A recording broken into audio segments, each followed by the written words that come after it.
నమస్తే. ఇన్నాళ్ళు నన్ను సపోర్ట్ చేస్తూ, ఎంకరేజ్ చేస్తూ మీ ప్రేమని నాకు అందిస్తున్న ప్రతి ఒక్కరికి కృతజ్ఞతలు. అలాగే ఈ వీడియో కూడా ఖచ్చితంగా మీకు ఉపయోగపడుతుంది. లైక్, షేర్ అండ్ సబ్స్క్రైబ్ చేసి మీ సపోర్ట్‌ని నాకు అందించండి. అలాగే ఈ వీడియో పట్ల మీకున్న అభిప్రాయాన్ని కామెంట్ సెక్షన్‌లో కామెంట్ చేసి తెలియజేయండి. ఇప్పుడు వీడియోని చూద్దాం. ప్రస్తుతంతో పాటు ప్రముఖ ఆధ్యాత్మికవేత్త, వాస్తు జ్యోతిష పండితులు శేషగిరిరావు గారు ఉన్నారు. మాట్లాడదాం. నమస్కారం అండి. నమస్తే అండి.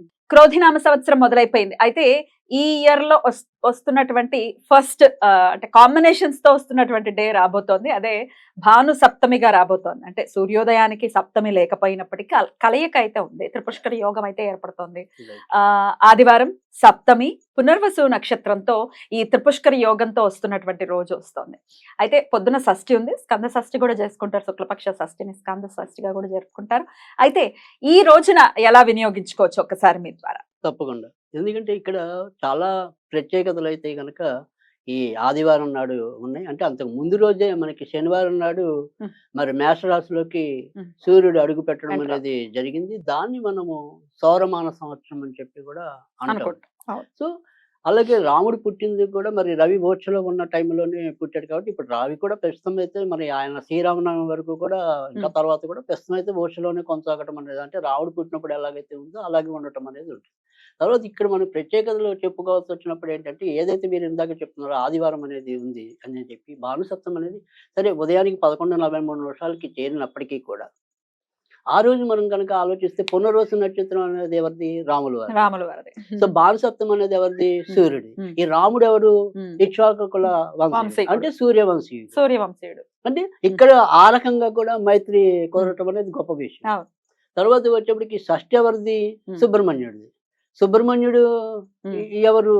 తర్వాత ఈయన ఏ గ్రహానికి అధిపతి? కుజ గ్రహానికి అధిపతి. ఈ కుజుడు ఎవరు? ఇప్పుడు ఈ క్రోధినామ సంవత్సరానికి రాజు. సో అంటే ఎన్ని రకాలుగా చూసినప్పటికీ కూడా ఈ ఆదివారానికి ఉండవలసిన ప్రత్యేకత అయితే చాలా ఎక్కువ ఉంది. అంటే మనం అటు రామాయణంగా తీసుకున్న ఆ పాత్రను ఇటువైపు తెప్పించుకున్నా మంచి ఉంది. తర్వాత సూర్యుడికి ఉండవలసిన గొప్పతనం ఏదైతే ఉందో అది ఉంది. ఈ సంవత్సరం రాజైన వాడు ఎవరైతే ఉన్నాడో దానికి సంబంధించిన అనుకూలత కూడా, అంటే ఇన్ని సారూప్యతలన్నీ కూడా ఒకేసారి చేరటం అనేది, ఒకే రోజు రావటం అనేది కూడా చాలా చెప్పదగిన విషయం అనేది చెప్పాలి.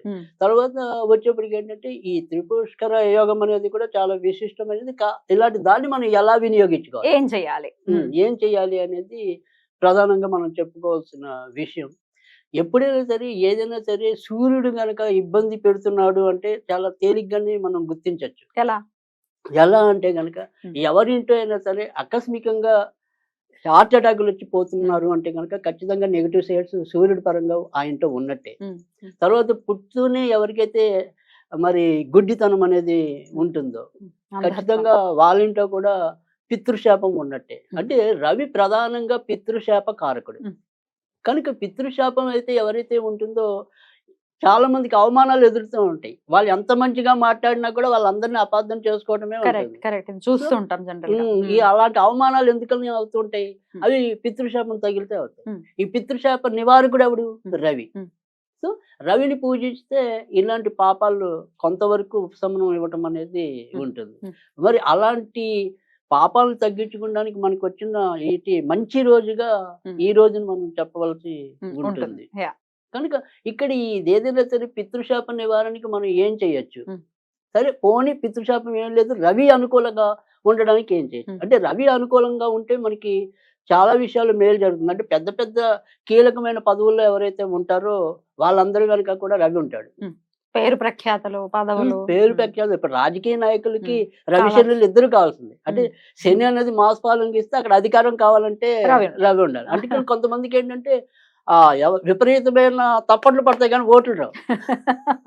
వారు మాటలు మాట్లాడుతుంటే మనకి వినబుద్ధి అవుతుంది కానీ అదే పరిస్థితి ఓటేసేప్పుడు రాదు. అంటే వాళ్ళకి రవి వీక్ ఉన్నాడు, శని బాగున్నాడు.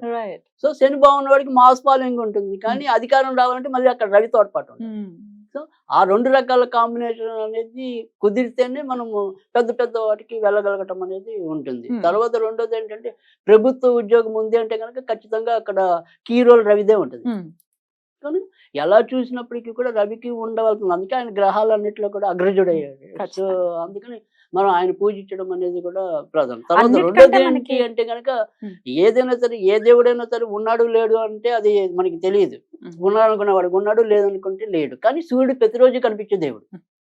సూర్యుడు లేకుంటే చైతన్యం లేదు, చైతన్యం లేకపోతే మనిషి లేడు. జీవమే లేదు. సో అందుకని ఏదైనా సరే ఈ సూర్యుడి దగ్గర నుంచి మనం తెలుసుకోవాల్సింది కానీ, నేర్చుకోవాల్సింది కానీ ఏదైనా సరే అది చైతన్యం. రైట్. అయితే ఏది ఉన్నా లేకపోయినా ఆరోగ్యం అయితే అందరికీ కావాలి కదా. సో ఆ, అంతేగా మరి ఉమ్, ఆరోగ్యం అనేది భాస్కరుడి వల్లే ఆ, వస్తుంది అనేది ఆయన వల్లే మనకి వస్తుంది డెఫినెట్ గా. అది. ఉమ్, ఉమ్, సో అందుకని ఏదైనప్పటికీ కూడా ఎలా రకంగా చూసినప్పటికీ అంటే ఇక్కడ ఆరోగ్యమే మహాభాగ్యం అన్నారు. ఇవాళ ఖచ్చితంగా చెప్పాల్సిందంటే నేటి పరిస్థితుల్లో అయితే పెద్దవాళ్ళు ఎన్నో సంవత్సరాల కిందట చెప్పినప్పటికీ కూడా అది ఖచ్చితంగా నిజమైన వాక్యం. ఎప్పటికైనా నిజమే అది. అది ఎందుకంటే ఇవాళ మనకి చిన్న తలనొప్పికి వెళ్ళినా కూడా ఎన్ని ఆపరేషన్లు అమ్మ జరుగుతాయో బాబాయ్.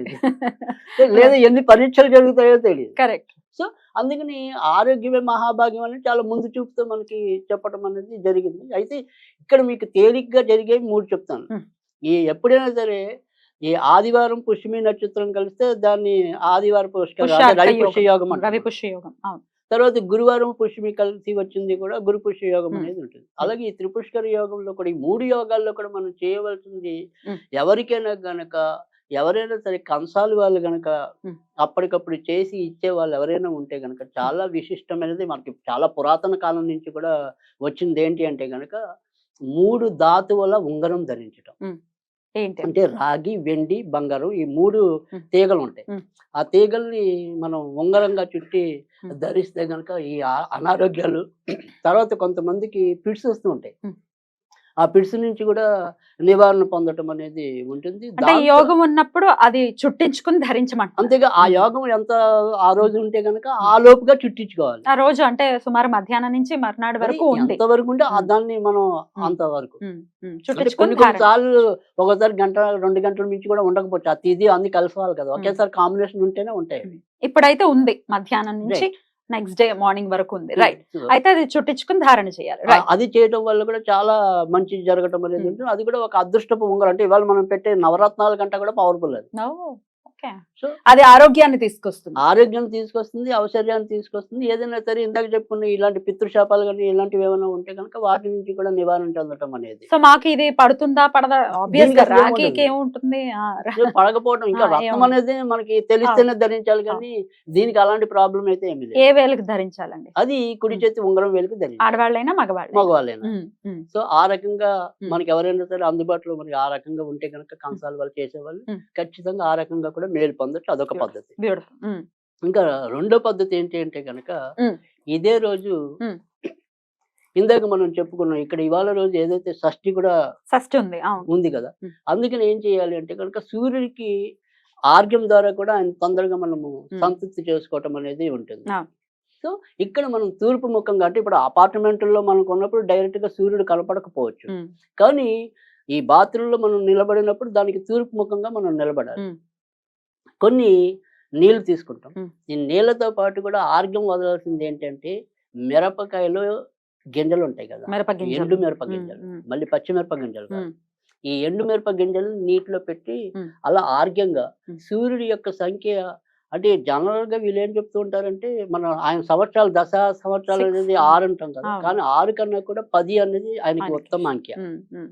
సో ఉమ్. ఈ 10 సార్లు ఇలా ఆర్గ్యంగా వదలాలి. ఉమ్. అర్ఘ్యం ఇవ్వాలి స్వామికి. ఉమ్.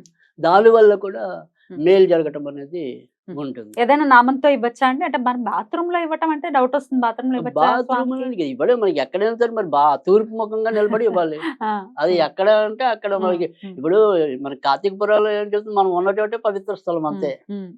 రైట్. సో ఈ ఆరాధన అనేది పవిత్రత కావాలి సరే, ఉమ్. ఇంకా అది బాత్రూమ్ ఏంటా అనేది కాదు. ఇప్పుడు ఉమ్.